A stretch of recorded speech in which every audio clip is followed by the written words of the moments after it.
Good day everyone. Today, I'll be discussing the global interstate system. How globalization reshape governance and the effect both positive and negative on national and local governments. Also, we will explore institutions and non-state actors that play key roles in global governance today. So what is the global interstate system? Let's begin with the concept of the global interstate system. According to Chase Dunn in 1981, the global interstate system is an institutional arrangement of governance that addresses regional or globalized issues that go beyond the scope of nation-state.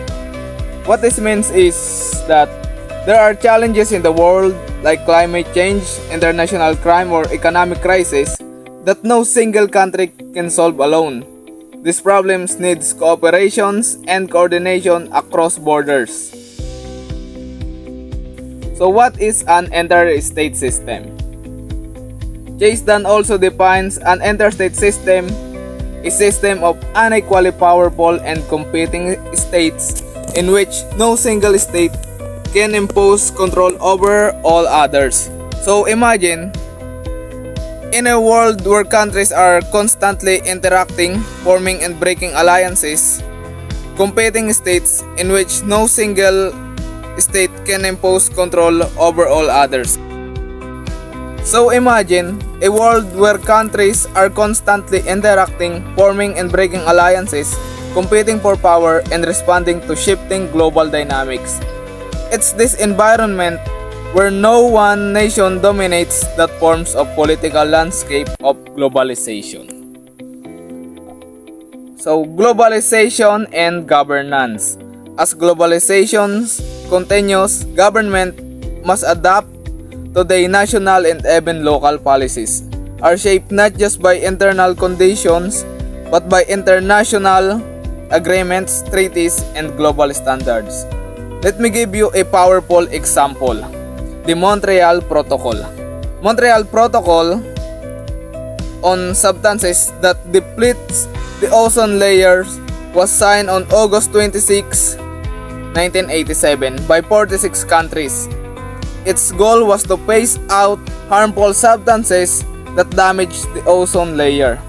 Fast forward to 2018, NASA declared that the protocol was successful.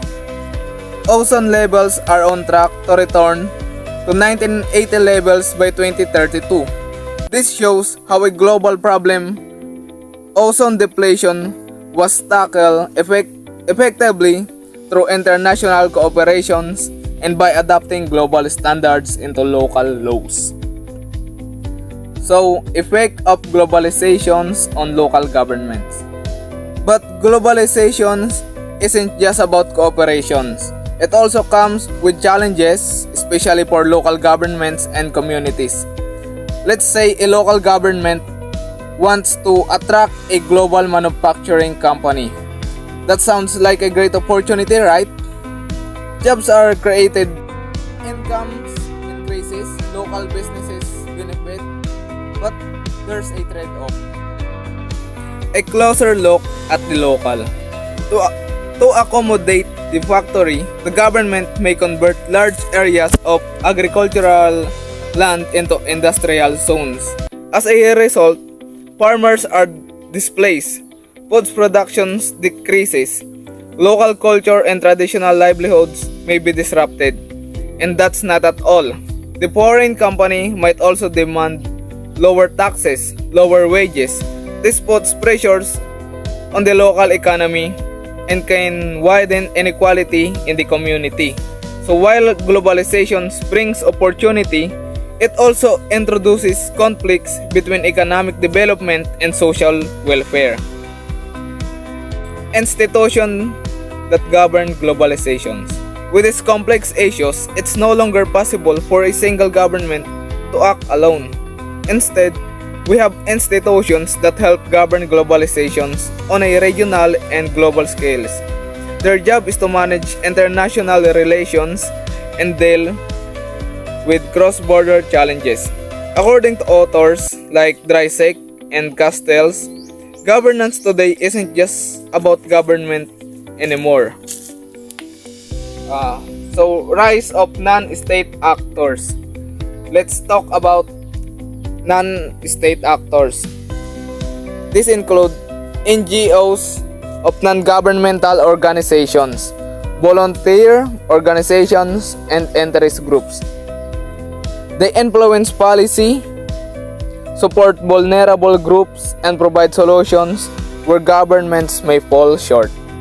With more international organizations emerging, the traditional idea of national sovereignty is changing. Governments now share power and responsibilities with these global institutions and actors.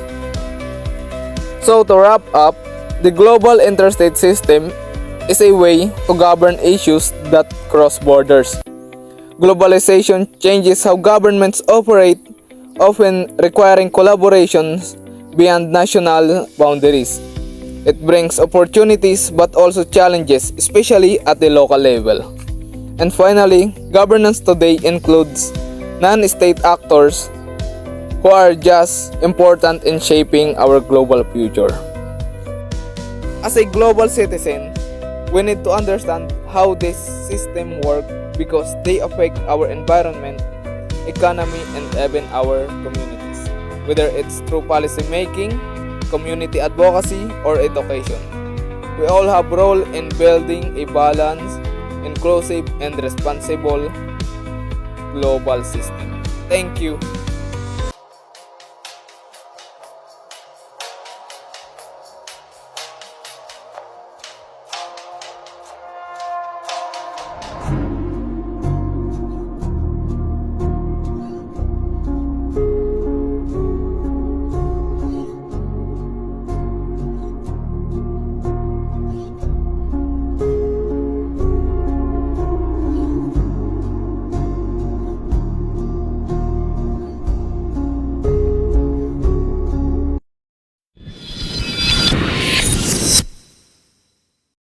Hi everyone, my name is Jessiele Danao and I'm second year student taking up Bachelor of Arts in Political Science.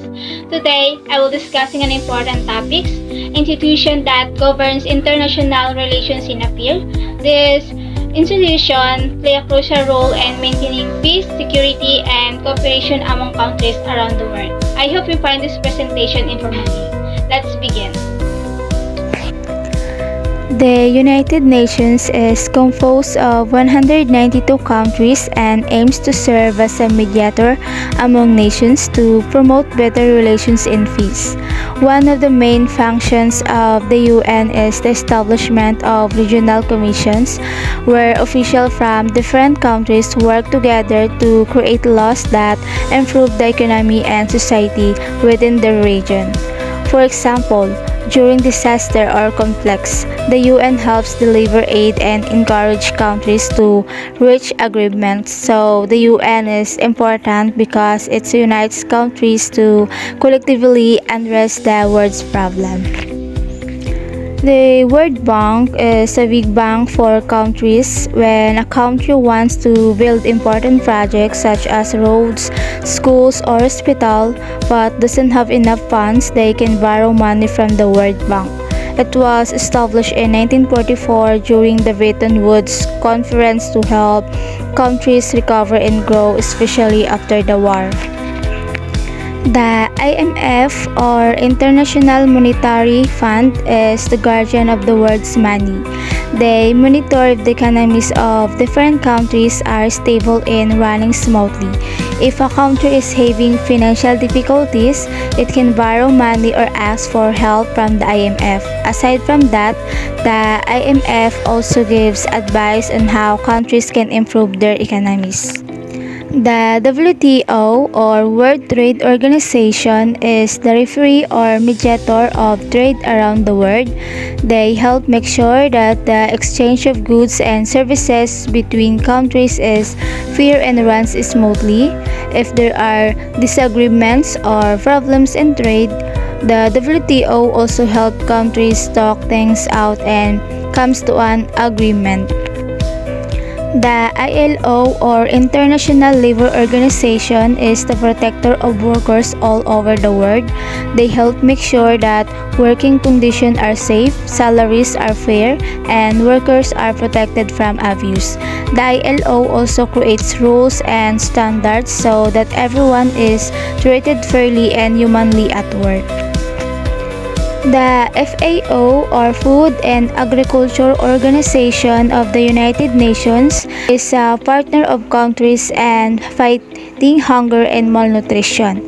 They lead programs to make sure people have enough nutritious food, and they help farmers and communities become stronger and more resilient even during crisis or disaster.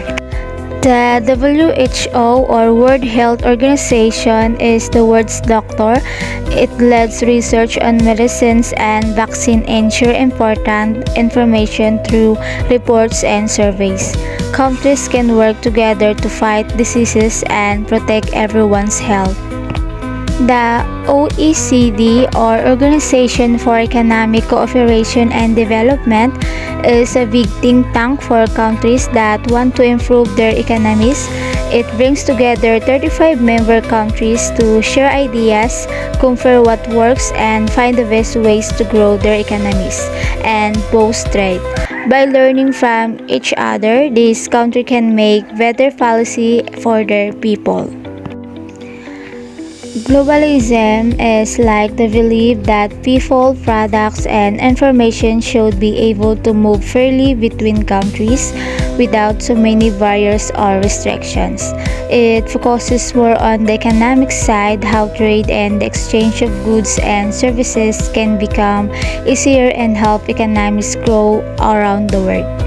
On the other hand, internationalism is about countries working together, not just in economics but also in politics and culture. UNESCO is a promoter of peace and security around the world.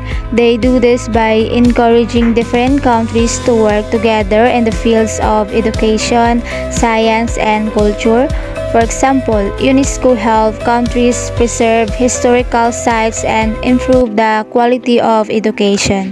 The International Civil Aviation Organization sets the rule for safe and orderly air travel. International Maritime Organization helps ensure the safety of ship navigation and prevents marine pollution. International Telecommunication Union develops standards for communication and technology such as the internet and telephones. And the last, the World Intellectual Property Organization protect the rights of inventors and artists worldwide, ensuring their creations are recognized and safeguarded. And that's all. Thank you.